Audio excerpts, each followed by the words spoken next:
దేశవ్యాప్తంగా petrol, diesel వినియోగదారులకు శుభవార్త. జీఎస్టీ పరిధిలోకి పెట్రోల్ మరియు డీజిల్.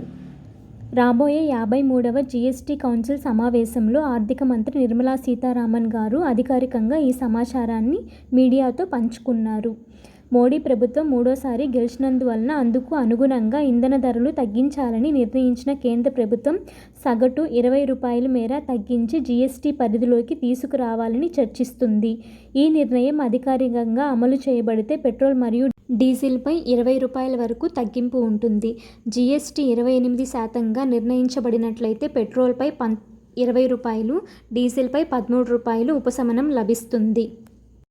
ప్రస్తుతం ఢిల్లీలో పెట్రోల్ లీటర్ 94.72 మరియు డీజిల్ లీటర్ 87.68 వద్ద విక్రయిస్తున్నారు. 53వ సమావేశం తరువాత ప్రభుత్వం తన నిర్ణయాన్ని అమలు చేస్తే ఢిల్లీలో పెట్రోల్ ధర లీటరుకు 75 మరియు డీజిల్ ధర లీటరుకు 74.79కి పరిమితం చేయబడుతుంది. రోజువారీ వినియోగ ఉత్పత్తుల ధరలు పెరుగుదలతో అల్లాడుతున్న ప్రజలకు పెట్రోల్, డీజిల్ ధరలను తగ్గించడం వల్ల ఊరట లభిస్తుంది.